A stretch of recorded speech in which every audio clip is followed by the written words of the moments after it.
Hello there, my name's Steve, and you are welcomed back to the Go Football Podcast. So, this is the podcast where we talk all about grassroots football. Whether you are a coach, player, parent, referee, just got love for the game, sit tight, you are in the right place. So, on the episode this week, we will be looking at something that I hear a lot from parents, from coaches, sometimes from players too, and this is, are players going backwards? So, let's not wait any longer. Let's cue the whistle. Let's get into it. So a big welcome back to the Go Football Podcast.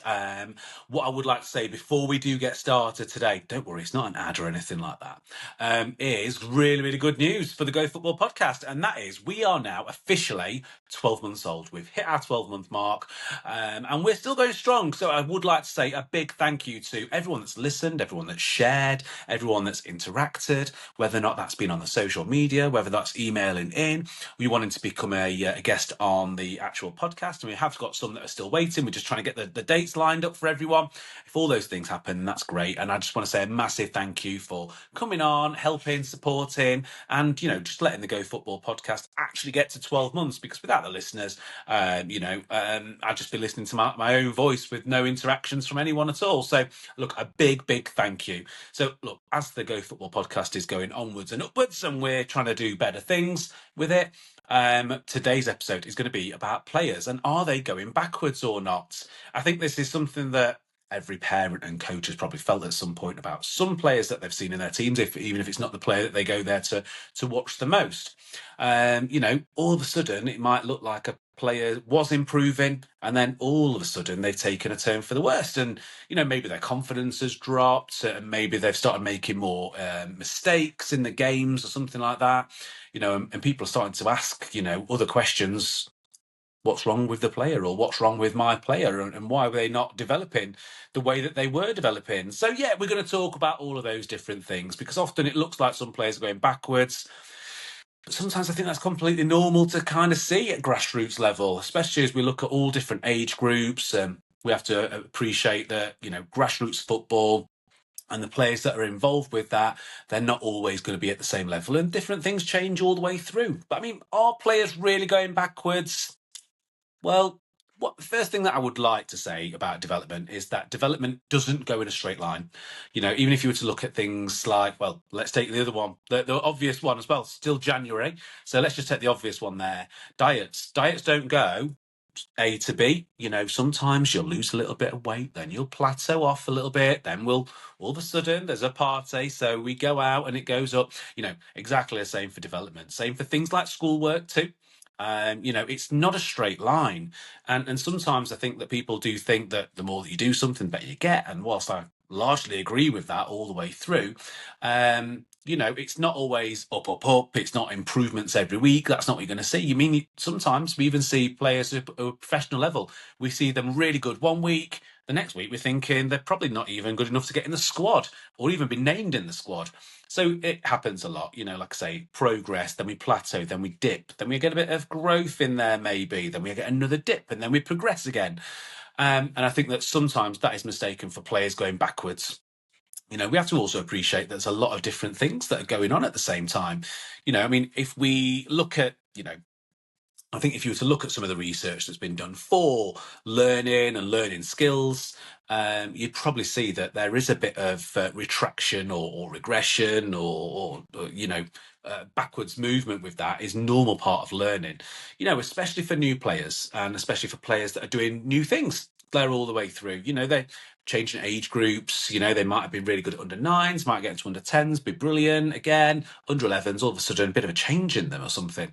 But just consider a couple of these things. Are your players really going backwards, or are they trying new techniques? Are they trying things that they weren't trying when they were 10 years old or 9 years old? Are some of those things not in the place anymore for them? Were they a player that was maybe bigger and stronger at an earlier age than the other players? Maybe that's one of the things too. Maybe they're playing at a high level now, or maybe they're playing at the same level. So maybe you keep the leagues the same. You always Division 3, Division 4, whatever it is. But the players around and that level 3 is just a better standard than level 3 would have been the year before. Maybe other players have got better. So maybe the players are not going backwards. Maybe it's just some of those things. Maybe they're facing stronger opposition in that same instance as well. So yeah, it looks like yeah, they were able to win everything in the air, or they were able to win everything on a 1v1. They were able to run past players really, really quickly, and now they're not able to go as quick past them as well. Could it be that they're just facing stronger opposition? And also, a lot of young players, they're growing physically, they're growing emotionally too. So players often aren't really going backwards for me. I think that they're just going through a learning phase, and sometimes those learning phases just look a little bit messy. And if they do look messy, that's absolutely fine. Some of the best sessions I did and do with my footballers, especially on a Monday night, is messy sessions that are sometimes great, and they are great for learning. The dribbling practice I did this past Monday, with my, what age group were these ones? Year 4, so I think they're under 9s, under 8s, under 9s, that I had. Honestly, so messy in the first little practice warm-up with that I did with them. They all had so much fun, but they also learnt loads of things that we needed to do later on in the session too. So look, sometimes we get that. I think sometimes, why does, what does it look like to maybe go backwards a little bit? For some of these players, they might not feel like they're going backwards. And you've also got to think the added pressure that they're probably going to be getting from parents, maybe from coaches, maybe from other teammates too. Maybe especially if teammates have always relied on a certain amount of players that, give the ball to them and, will get something in the game. Or maybe some coaches have always thought that, give the ball to that player as well. They'll go past 2 players, pass the ball on, or whatever it is. But we have to also appreciate that between the ages of maybe like 9 and 15, children go through rapid growth spurts. It changes a lot of things in their heads emotionally and physically too. Things like their coordination can change as well. Sometimes it can like maybe give a bit of, well, as they're growing as well, maybe temporarily it can decrease their coordination massively, especially if they're things like goalkeepers, can make a big changes to them, because sometimes your body's not always catching up the same as what your mind is telling you to. And if that is the case, then yeah, you're going to find that sometimes, aren't you? Sometimes I suppose you're going to find other things that are also going to be happening. Things like players might feel a little bit awkward because maybe they are growing, maybe they were really, really tall, and then all of a sudden they're no longer the tallest player on the pitch or something like that. Maybe there's a number of other things that are also happening to some of the players. Maybe suddenly they can't control the ball because their legs have all of a sudden got bigger, or their feet have got bigger, and maybe that's a factor to maybe put in there with them as well. There's a lot of different reasons why they might do that, and those growth spurts are going to happen, let's say, between 9 and 15. They all go through them at different times. Girls generally go through a little bit sooner than what boys do, and sometimes you'll get some boys that will go through really early, or some girls that will go through at 9 years old, and then people in the same age group are 5 years down the line before they start doing it. It doesn't mean that those players were going backwards, it just means that they're going through different challenges and increase the amount of challenges too. So consider all of those things before thinking that things are just going backwards.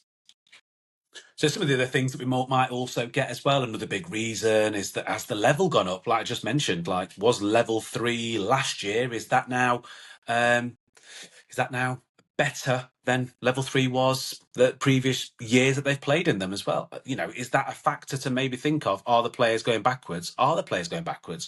It might not be that they are. It might just be that the challenges have changed. Like I said, the players have gone up, defenders might be quicker, spaces might be a little bit tighter. People are able to judge things like timing.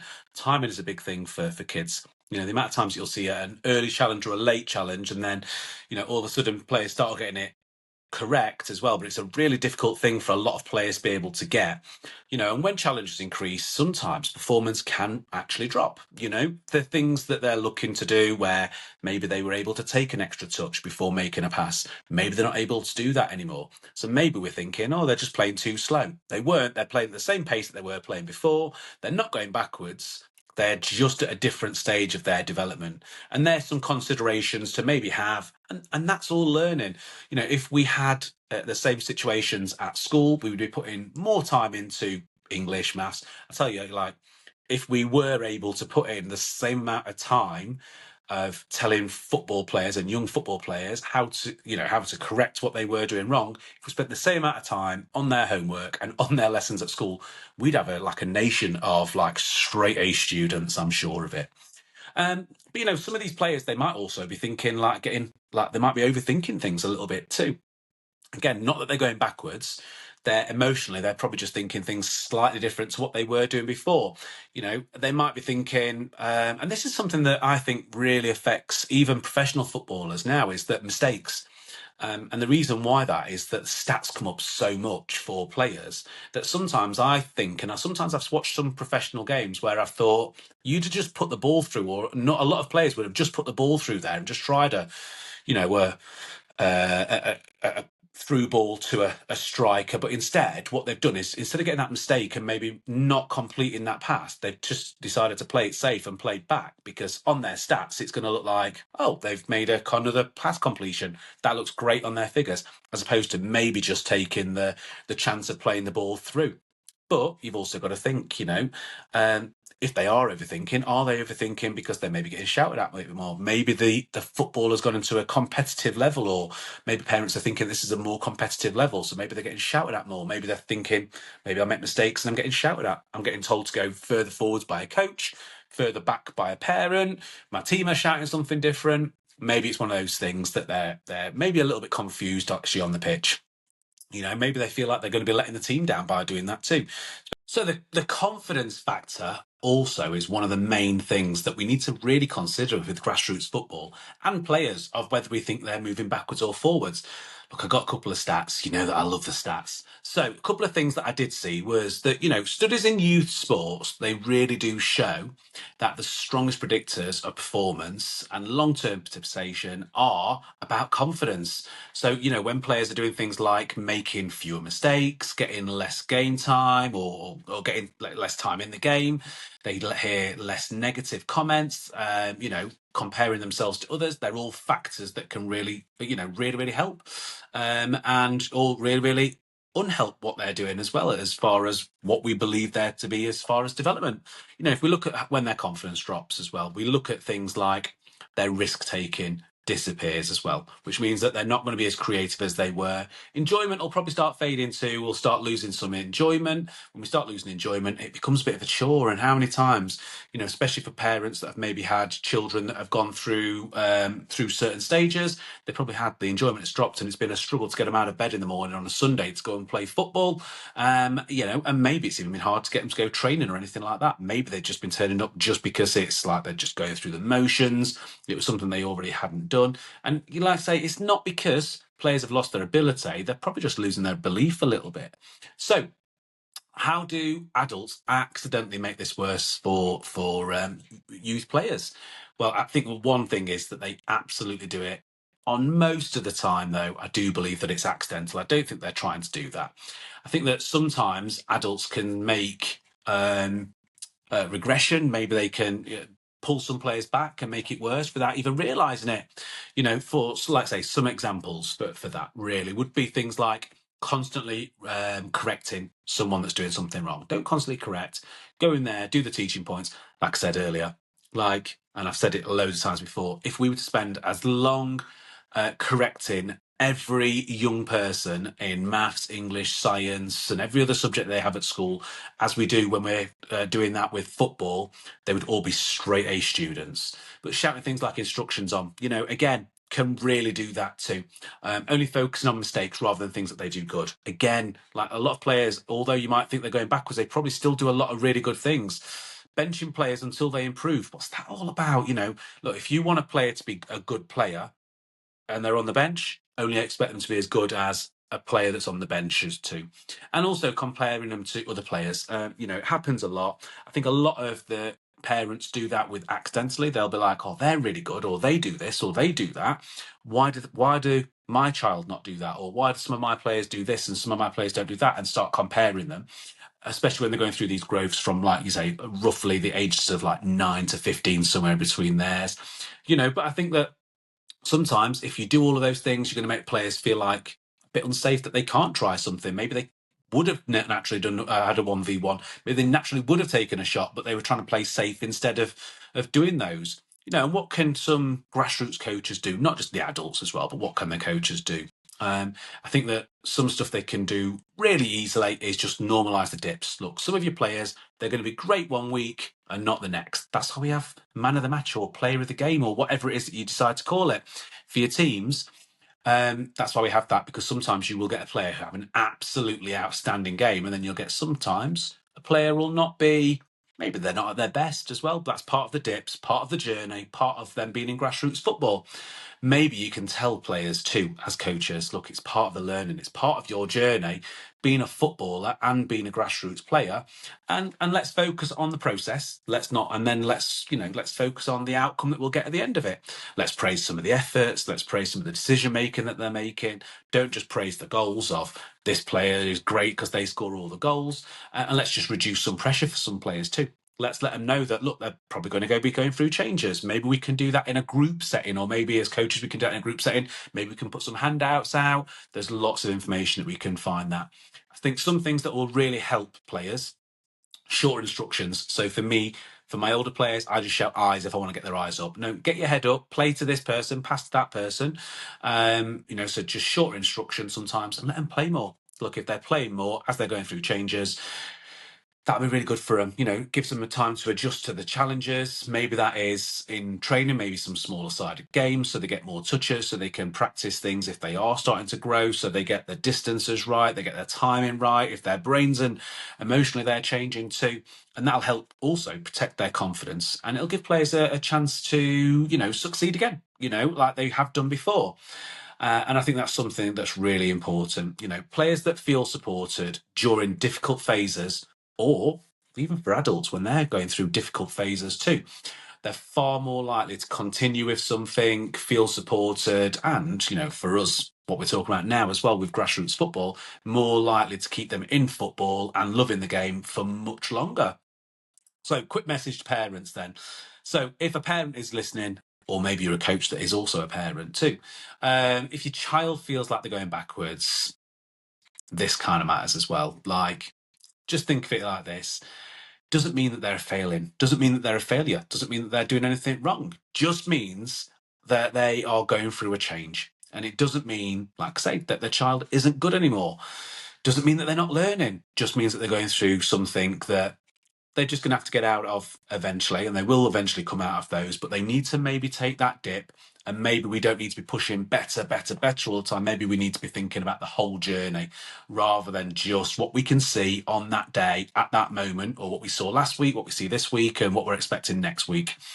Look, support looks like this as well. It looks like patience, encouragement. It looks like we're listening to young people. Some of the best things I always say, and I've said this before, I loved watching you play football today. Some of the best words that you can use to young players, especially if they're going through a challenging period where maybe they feel like they're dipping too, or maybe because a lot of other people have been mentioning it to them as well. But really do focus on the enjoyment side of it too. The aim in football really isn't to peak too early. Some people do peak really early. You see them at 7-a-side games, and by the time they get to 11-a-side, it's, a complete different story to them. Or you see some young adults that maybe they peak when they're 18, 19, and maybe they're 30, 35 trying to play football, and, it's not happening too well for them as well. But, what is good, though, is that everyone can stay in the game for as long as what they can do, and they can continue to improve at the rates that they need to. So, thanks very much for listening to the podcast. That's the end. It's only a short one this week, but next week we are going to be talking 3 versus 3 football. It's coming in. We know it's coming in. I'm a big supporter of it, but I'm going to tell you why next week with a load of stats, a load of bump that I'm going to get together to support why I think 3v3 is great kind of football. So look, this one has been about players going backwards. If you've got any info, or you want to send us in any emails, you want to communicate, you want to do any of those things, obviously you can go to any of the socials. They're great as well. Go Football podcast on things like TikTok, or you can go to Facebook, Go Football Coaching. You can find us on there. You can find us at Go Football Coach at Instagram too. But the quickest and easiest way to get hold of us is just go to gofootballpod@gmail.com. Comes directly through to me. Anything that you want to put on there, I'm more than happy to listen to. I'm more than happy to do some little shout outs with it as well. So look, until next time, let's keep the game beautiful and grassroots.